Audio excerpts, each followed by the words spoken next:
Tolong saya.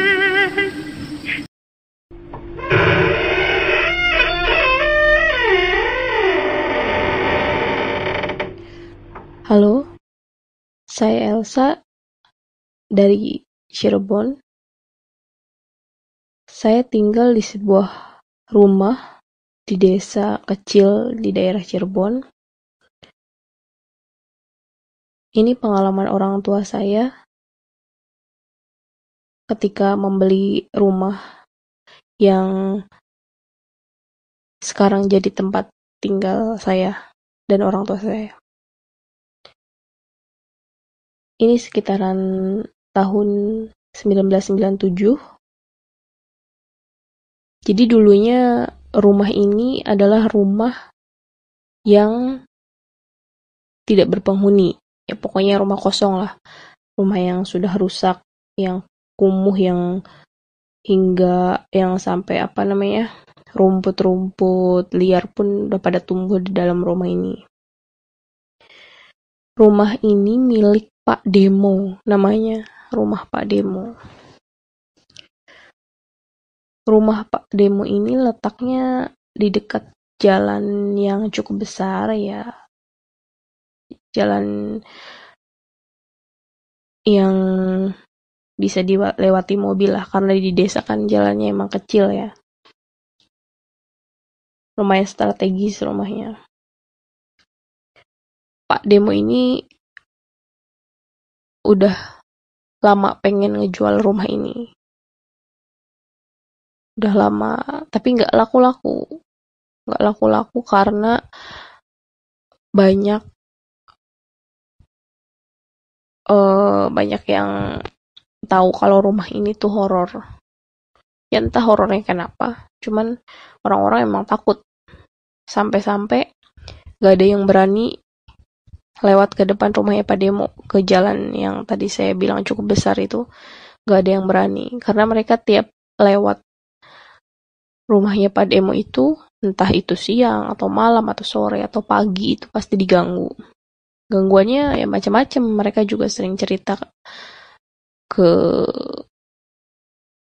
warga yang lain kalau ada yang diganggu dengan ditampakin, maksudnya melihat penampakan lah, ada yang diganggu suara-suara aneh gitu, suara-suara yang nggak tahu dari mana gitu, ada yang tiba-tiba lempar batu atau apalah, pokoknya banyak lah gangguannya. Jadi mereka emang benar-benar nggak berani gitu, sampai-sampai warga sekitar jadi bikin jalan setapak gitu untuk sebagai jalan perantara supaya warga sekitar tidak lewat ke rumahnya Pak Demo gitu. Mereka bikinlah jalan setapak gitu di kebun. Mungkin ya Pak Demo pada saat itu ya gimana lagi gitu kan.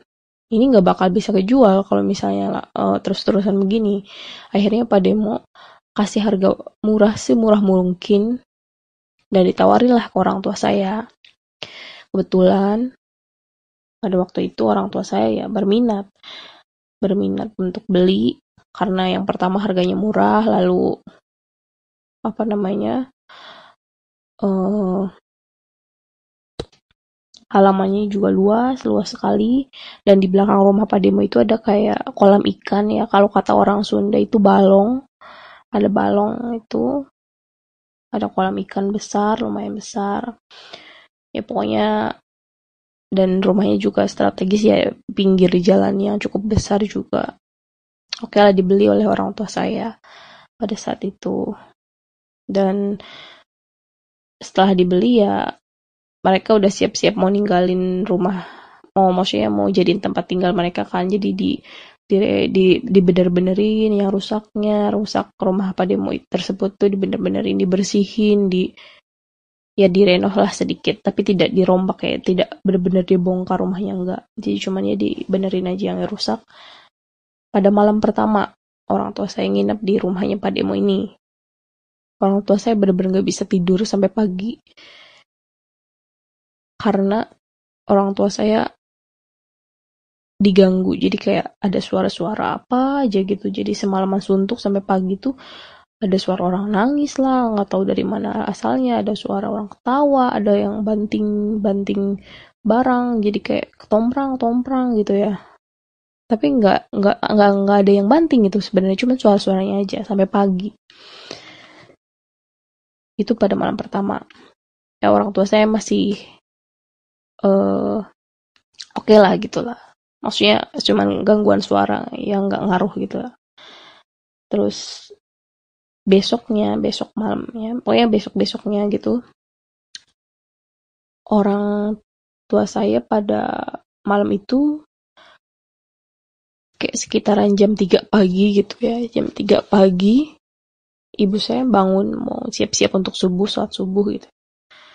Kalau zaman dulu itu kan kamar mandi ya, untuk di daerah saya ya, mungkin kalau di desa-desa emang begini kebanyakan, di kamar mandi itu adanya di luar rumah. Jadi di belakang rumah tapi ada di luar, bukan di dalam rumah. Jadi kalau kita mau ke kamar mandi itu kita harus ke luar rumah gitu, luar rumah. Ketika ibu saya mau ke kamar mandi kan otomatis buka pintu ke belakang kan, mau ke kamar mandi keluar gitu. Dan eh, si kamar mandi itu letaknya itu di atas kolam yang besar, kolam Pademo yang besar yang saya ceritakan tadi. Pas ibu saya buka pintu belakang, tiba-tiba ada anak laki-laki muncul dari kolam tersebut. Jadi kolam tersebut kan ada jalan pinggir-pinggirnya gitu kan. Anak laki-laki itu jalan ke pinggir-pinggir, maunya tiba-tiba jalan aja lah, nggak tahu dari mana munculnya. Ibu saya kaget dong. Nah, anak laki-laki itu ngedeketin ibu saya, ngedeketin gitu. Ibu saya nanya, "Tong, bade ka mana? Peting-peting kieu." Gitu. Karena kita orang Sunda ya, kalau bahasa Indonesianya itu, "Mau kemana kamu malam-malam gini?" gitu.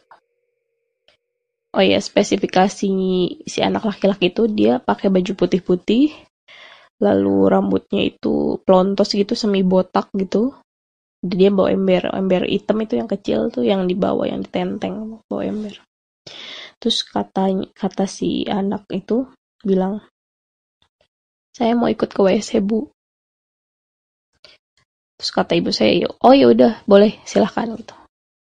Masuklah ke WC si anak laki-laki itu. Otomatis ibu saya nunggu dia dulu dong, jadi nunggu dia kelar dulu.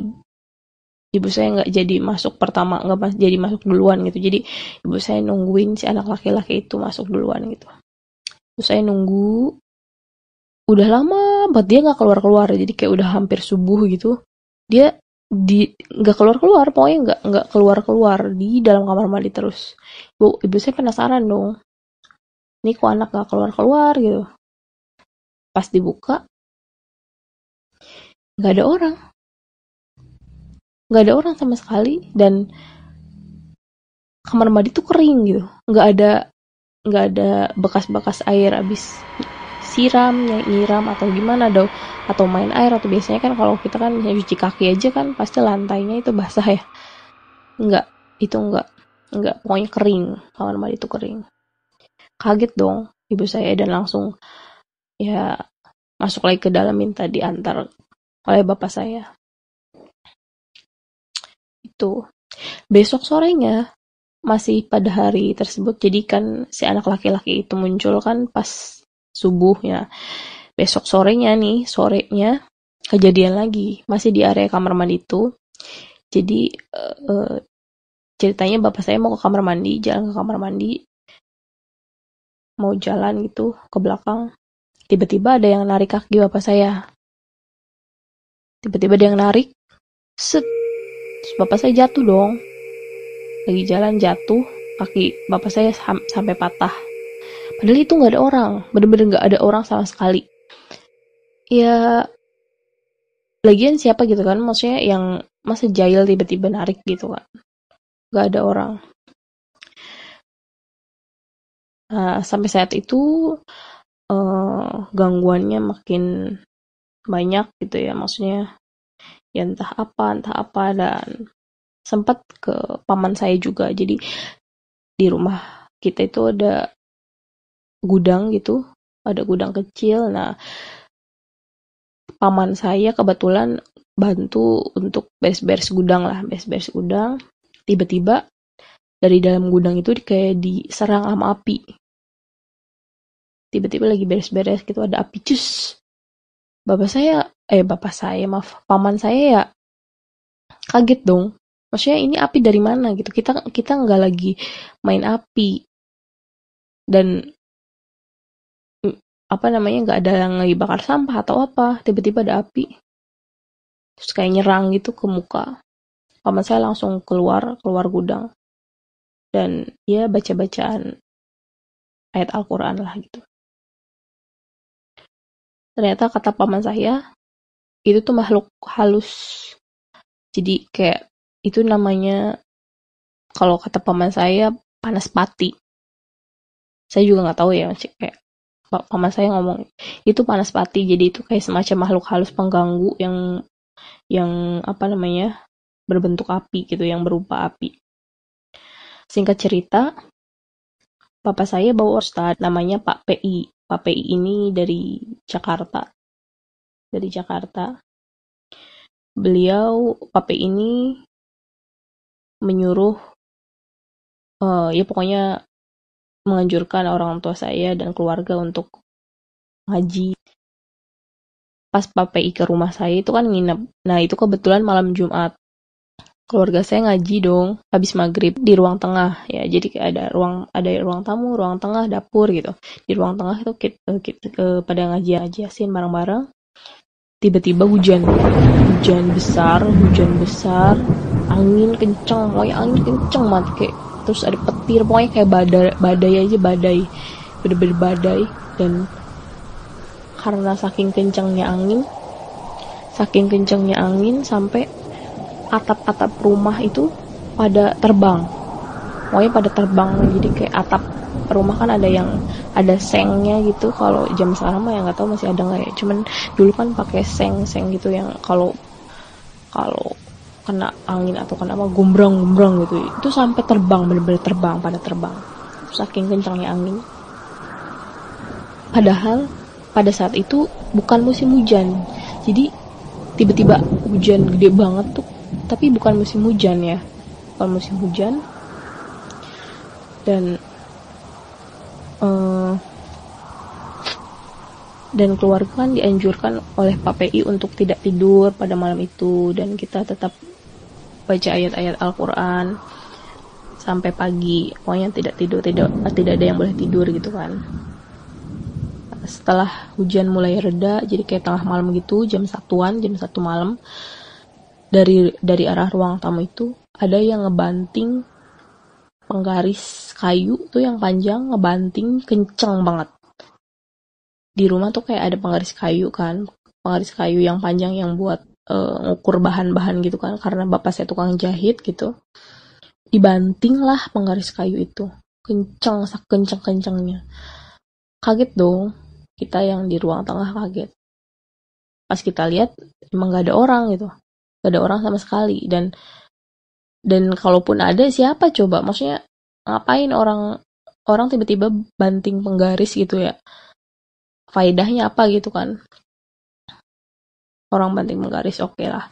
Kita tetap baca-bacaan Al-Quran, walaupun pada saat itu keluarga saya kan masih punya anak kecil, ibu bapak saya masih punya anak kecil ya, pada ngantuk gitu kan. Tapi ya udah dikuat-kuatin. Nggak berselang lama, jadi kayak sekitaran jam 2 gitu. Di luar tiba-tiba tuh ada segerombolan anjing banyak banget, pokoknya sampai puluhan entah ratusan nih, saya juga nggak tahu, nggak dihitung juga, nggak kehitung saking banyaknya. Si anjing itu lari dari arah timur ke arah barat, banyak banget, kayak orang lagi gembala kambing aja kan. Biasanya kalau itu kambingnya banyak banget, ini pokoknya anjing, tapi nggak ada orang ya, anjing aja banyak banget, lari ke arah barat, lumayan kenceng. Kita istighfar aja sekeluarga, kita baca-bacaan Al-Quran terus sampai pagi. Dan alhamdulillah setelah itu sampai sekarang, setelah direnovasi ya nggak ada gangguan lagi di rumah yang saya tinggali sampai saat ini gitu. itu saya dan keluarga pun tidak tahu. Maksudnya penghuni rumah yang dulunya benar-benar mengganggu itu nggak tahu mereka pindah atau mungkin mereka masih ada tapi mereka jadi baik gitu. Jadi kita juga nggak tahu gitu.